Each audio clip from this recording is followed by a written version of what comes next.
क्या लगता है आपको, इंडियन स्टॉक मार्केट के बुरे दिन आने वाले हैं? निफ्टी क्रैश होने वाला है, और क्रैश होगा तो कहाँ तक जाएगा? कोई कहता 15,000 जाएगा, कोई कहता 16,000 जाएगा, कोई कहता 17,000 जाएगा, कोई कहता बहुत ज़्यादा ओवर वोट हो चुका है तो यहाँ से एक बहुत डीप करेक्शन आएगा, कोई कह रहा मोदी जी हारने वाले हैं तो जिसकी वजह से निफ्टी हो सकता है क्रैश हो जाए, 40% की गिरावट आ जाए। आपको क्या लगता है ऐसा हो पाएगा? देखो, जहां भी सोशल मीडिया अपन ओपन करते हैं तो आजकल इसी बारे में, आज निफ्टी क्रैश होगा, बैंक निफ्टी क्रैश होगा, स्टॉक्स गिर जाएंगे, अपना पोर्टफोलियो बेच दो, ये कर दो, वो कर दो। क्या सच में ऐसा होने वाला है? क्या सच में इंडियन जो जनरल इलेक्शन है उसकी वजह से इतना इफेक्ट पड़ने वाला है कि यहाँ से 30 से 40% की गिरावट आ सकती है इंडियन मार्केट में? और निफ्टी जाएगा तो कहाँ जाएगा, सपोर्ट कहाँ लेगा? ये जो सारी चीजें होती है, कंफ्यूजन पैदा होता है ना, आप में भी होता है ना, मुझे भी घबराहट होती है, सबको घबराहट होती है। तो चलो आज अपन इसी टॉपिक पे बात करेंगे और एक लॉजिकली टेक्निकल तरीके से बात करेंगे कि अगर गिरावट आती है तो वो गिरावट कहाँ तक जाएगी, और निफ्टी क्रैश होगा या एक करेक्शन आएगा? करेक्शन होता है तो क्या होता है, क्रैश होता है तब क्या होता है, इसी बारे में अपन चर्चा करेंगे। तो चलो ठीक है, शुरू करते हैं। नमस्कार, चलो जी आ गए हैं एक नया वीडियो लेके, और चलो अपन चार्ट पे चलते हैं। चलो जी, ये निफ्टी का चार्ट ओपन कर लिया है और मैंने इसमें दो इंडिकेटर का यूज किया है। पहला इंडिकेटर है अपना बॉलिंजर बैंड और दूसरा अपना इंडिकेटर है आरएसआई। बॉलिंजर बैंड और आरएसआई पे मैंने एक वीडियो ऑलरेडी बना दिया है, जिसको आप देख लीजिए, आई बटन में उसका लिंक डाल दूंगा, एंड स्क्रीन पे डाल दूंगा। अब देखो, वो वीडियो देख लिया होगा तो आपको समझ में आ गया होगा कि बॉलिंजर बैंड और आरएसआई क्या काम करते हैं। अब इसमें देखो एकदम सपोर्ट पे है, अगर निफ्टी देखा जाए तो इसका प्रीवियस सपोर्ट ये है जो है लगभग 21,800 के आसपास, और वहां से मात्र 200 पॉइंट की दूरी पे है ये। तो यहाँ एक बार इसने सपोर्ट पहले लिया था, फिर यहाँ से बाउंस बैक दे दिया था, साफ बाउंस बैक था, फिर दोबारा सपोर्ट लिया, फिर इस यहाँ से साफ बाउंस बैक दिया, और ये तीसरी बार यहाँ पे आया है। और अपन सपोर्ट और रेजिस्टेंस के बारे में पढ़ते हैं तो अपन को साफ साफ पता है कि जो भी सपोर्ट या रेजिस्टेंस जितनी बार टेस्ट होता है वो उतना ही वीक होता जाता है। तो मान के चलिए कि ये ऑलमोस्ट वीक हो चुका है। इसके जस्ट बाद में एक सपोर्ट है यहाँ पे, ठीक है। अब ये वाला सपोर्ट ले पाता है या नहीं ले पाता है इसके बारे में अपन आगे चर्चा करेंगे, लेकिन ये है मुझे जहां तक लगता है 21,400 के आसपास, ठीक है। ये सपोर्ट 21,400 के आसपास है। तो अभी अगर मार्केट में गिरावट आती है तो कहां तक आ सकती है और उसका लॉजिक क्या है? तो चलो मैं इसका चार्ट को वीकली में कन्वर्ट कर देता हूँ एक बार के लिए। ये देखो, ये अपना चार्ट है जो वीकली आ गया है। अब ये बोलिंजर बैंड है। जब भी मार्केट हो, स्टॉक हो, कोई इंडाइसेज हो, बोलिंजर बैंड में ट्रेड करता है तो अक्सर ये क्या करता है, अपनी मिडल लाइन के आसपास की ट्रेड करता है। मिडल लाइन अब ट्रेंड में चल रहा है तो मिडल लाइन के ऊपर रहेगा हमेशा, और अपनी अपर बैंड को टच करेगा, वहां से हल्का सा गिरावट आएगी, फिर यहाँ से सपोर्ट लेगा, फिर अपसाइड में चला जाएगा, फिर गिरावट आएगी, सपोर्ट लेगा, फिर चला जाएगा। लेकिन एक टाइम पीरियड होता है जब मार्केट ओवरबोट हो जाता है, बहुत सारे लोगों ने नीचे के लेवल पे बाय करते हैं तो उनको अपना प्रॉफिट भी बुक करना होता है, तो एक छोटा सा कभी कभी करेक्शन आता है, और वो करेक्शन हमेशा, इसको एक टाइम पीरियड 5 महीने, 6 महीने, 7 महीने, अगर स्ट्रॉन्ग है तो लगभग 1 साल भी लग जाता है इसको अपने लोअर बैंड को टच करने जरूर आता है। मिडल बैंड को टच करने में उसको टाइम लग जाता है लगभग 3-4 महीने, लेकिन लोअर बैंड को टच करने में उससे 1-2 महीने का एक्स्ट्रा टाइम लग जाता है, तो 2-4 कैंडल एक्स्ट्रा बनती है। अभी अगर अपन देखते हैं तो इसने देखो प्रीवियस अपना लोअर बैंड को कब टच किया था इसने, ऑलमोस्ट अक्टूबर 2023 में इसको टच कर दिया था इसने। वहां से एक डायरेक्ट शार्प रिकवरी हुई और अच्छा अप ट्रेंड में चलता रहा, फिर ये रेंज बाउंड रहा, और यहाँ पे इसने मिडल लाइन को टच किया था एक बार के लिए, फिर इसने वापस मिडल लाइन को टच किया है। और वीकली चार्ट में अगर देखते हैं तो यहाँ इसने सपोर्ट लिया है, जो कि अगर थोड़ा रिकवर करता तो अपन मानते कि यहाँ से रिकवर हो जाएगा, लेकिन अगर रिकवर नहीं किया है तो ये सस्टेन नहीं करेगा, और शायद हो सकता है आने वाले टाइम में अपने लोअर बैंड को टच करे। देखो, जब भी बोलेंजर बैंड होता है तो साइडवेज में चला जाता है ना मार्केट, तो बोलिंजर बैंड एक नेरो रेंज में चला जाता है, इस तरीके से नेरो रेंज में चला जाता है। जब यहाँ से ये अपसाइड में ब्रेकआउट देता है तो बोलिंजर बैंड कुछ इस तरीके से घूम जाता है, और ये वाला एरिया भी कुछ इस तरीके से चला जाता है। फिर ये धीरे धीरे धीरे धीरे वापस, जैसे हमेशा तो अप ट्रेंड में जा नहीं सकता, बहुत स्ट्रॉन्ग मूवमेंट आ नहीं सकता, तो फिर ये हल्का हल्का ऐसे अपसाइड में जाने लगता है, और यहाँ से बोलिंजर बैंड इसके वापस लोअर बैंड भी इसके साथ यू चलने लग जाता है। फिर यहाँ से एक साइडवेज बनता है ऐसे, और फिर यहाँ से फिर से इसमें एक ब्रेकआउट आता है। तो ब्रेकआउट आता है, अगर अप ट्रेंड में है तो ब्रेकआउट आता है, फिर से ये बोलिंजर बैंड इस तरीके से अपना ब्लास्ट होता है, और ये फिर से धीरे धीरे धीरे धीरे अपने इस तरीके से ये चलने लग जाता है। ये होता है प्राइस इस तरीके से जब मूव करती है तो लगभग टच करता है, फिर ये यहाँ से अपसाइड में चलता रहता है, अपसाइड में चलता रहता है। फिर यहाँ जब ये नेरो होता है, जब भी बुलिंजर बैंड नेरो होता है तो ये जो इसका लोअर बैंड है इसको आके एक बार टच कर लेता है, ताकि इसकी जो भी प्रॉपर्टीज है कि लोअर बैंड भी टच हो तो वो टच हो जाता है। देखो यहाँ ये नेरो हुआ था तो यहाँ इसने टच किया, इसके बाद में एक लंबा टाइम तक अप ट्रेंड में रहा, फिर हल्का फुल्का ये धीरे धीरे अप साइड में जाता रहा, और यहाँ से सपोर्ट लेके अब देखो वापस ये नेरो हो चुका है। अगर इसके प्रीवियस में अपन देखें कि प्रीवियस में इसने कब टच किया था, तो एक बार देख लेते हैं। देखो इससे जस्ट पहले इसने टच किया था, ये वाला एरिया है लगभग 20 मार्च 2023 के आसपास, मार्च का एरिया था 23 वाला। तब भी देखो यहाँ से धीरे धीरे नेरो हो गया, इसने जैसे इसको लोअर बैंड को टच किया वहां से फिर एक साफ अपसाइड में मूव दिया। इससे पहले जो टच किया था इसने लगभग किया था जून 2022 में, जो कि लगभग 7-8 महीने पहले किया था। और यहाँ देखो यहाँ इसने अपसाइड मूवमेंट दिया, ब्लास्ट दिया, उसके बाद में वापस जैसे ये नैरो रेंज में आया फिर इसने यहाँ टच किया और फिर वापस अपसाइड में चला गया।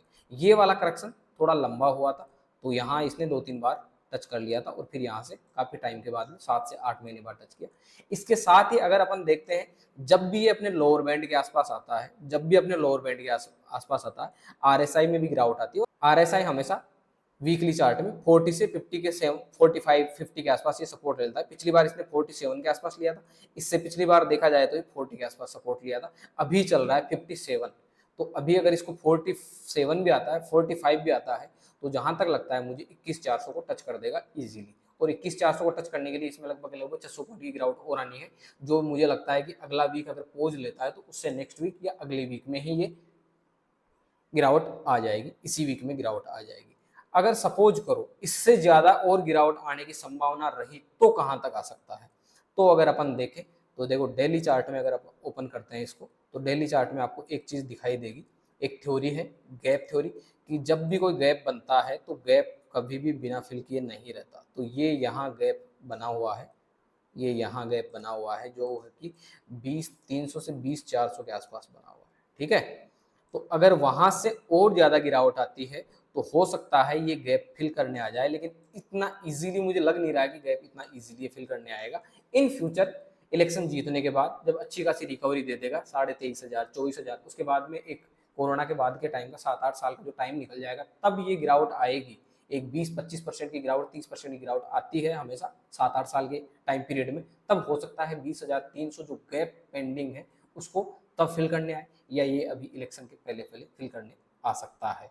तो लॉजिकली देखा जाए तो अभी इसका अगर करंट तुरंत देखा जाए कि अभी ये कहाँ सपोर्ट लेगा, तो ये लेगा लगभग 21,400 के आसपास, ठीक है। ये वाला जो इसका सपोर्ट है ना, तो यहाँ ये 21,400 के आसपास का जो एरिया है, तो यहाँ सपोर्ट ले सकता है। इसके बाद भी अगर ये ब्रेक डाउन और देता है तो ये वाला इसके पास एक मेजर सपोर्ट है जो है 21,000, इसको पहली बार टच करने आएगा।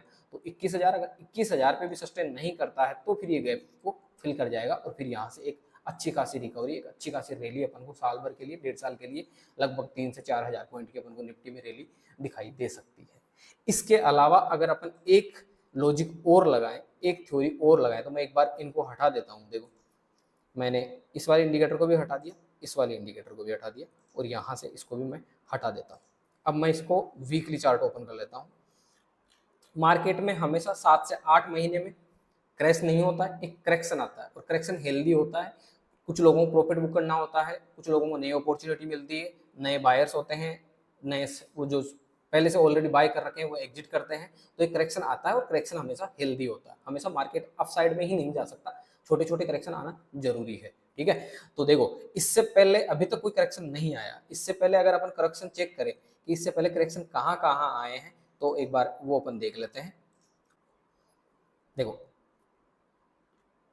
ये वाला करेक्शन आया था लगभग कितने परसेंट का है, ये मैं इसको मार्क कर देता हूँ।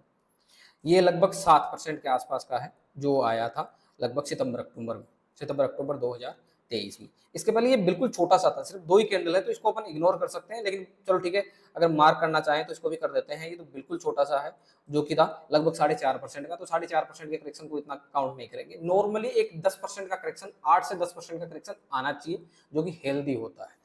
अब यहाँ से पहले अगर देखा जाए करेक्शन, तो यहाँ से पहले जो करेक्शन आया था वो यहाँ आया था, ये अच्छा था और ये लगभग आया था 10.5% के आसपास, और ये अपना था अक्टूबर नवंबर में।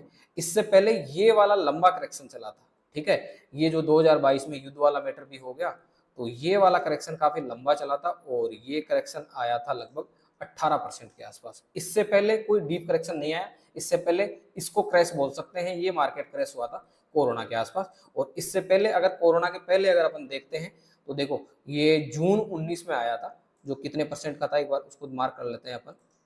ये था लगभग लगभग 12% का, और इसके जस्ट पहले आया था सितंबर 18 में, लगभग 8-10 महीने के पहले, और ये करेक्शन था लगभग ऑलमोस्ट 15%। तो अपन एक चीज देख रहे हैं कि 8 से 10 महीने या ऑलमोस्ट 12 महीने में एक 8 से 10% का करेक्शन आता है।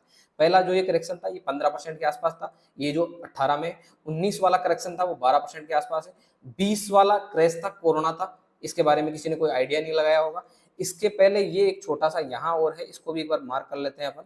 ये देखो फरवरी 21 में जो आया था ये वाला था लगभग 8% के आसपास था, फरवरी 21 में आया, 20 के बाद में फरवरी 21 में आया, डायरेक्ट एक साल बाद के आसपास आया, 10 महीने एक साल के आसपास, जो सिर्फ 8% का था। इसके बाद में ये वाला जो करेक्शन आया वो फरवरी 22 में आया, जो लगभग 18% का था। इसके बाद में जो आया वो लगभग फरवरी 23 में आया, जो 10% का था। इसके बाद में कोई करेक्शन आया नहीं। अच्छा, अगर इसको आप करेक्शन मानते हो तो ये अक्टूबर 23 में आया, अक्टूबर 23 में आया, जो मात्र 7% का था। इसके बाद में अभी भी अपन बिना किसी करेक्शन के बैठे हैं। तो अक्टूबर से अभी मई चल रहा है, ऑलमोस्ट अपन 7वां महीना है, तो अभी कोई करेक्शन नहीं आया है। तो अगर उम्मीद करें अपन कि 10% के आसपास का करेक्शन आ सकता है, तो इसका टॉप बनाया था इसने यहाँ पे, ये जो टॉप बनाया था लगभग 23,000 के आसपास बनाया था, ऑलमोस्ट इसने 22,850 के।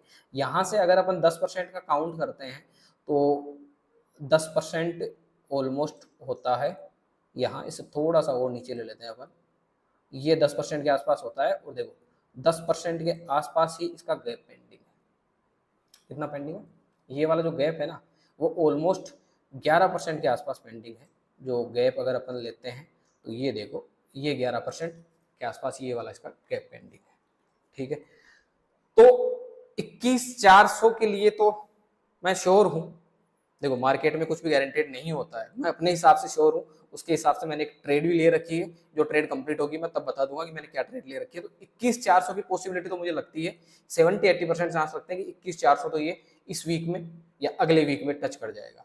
उसके बाद में अगर और गिरावट आती है तो एक सपोर्ट 21,000, और अगर 21,000 का सपोर्ट नहीं लेता है, इसको ये 10% का करेक्शन लाना है, ये जो एक साल में जो करेक्शन आता है 8 से 10% का, अगर वो करेक्शन आना है, अभी आना है, तो आई थिंक ये 11% का करेक्शन आए और अपना ये गैप जो गैप पेंडिंग है यहाँ पे, इस गैप को भी ये फिल करके चला जाए।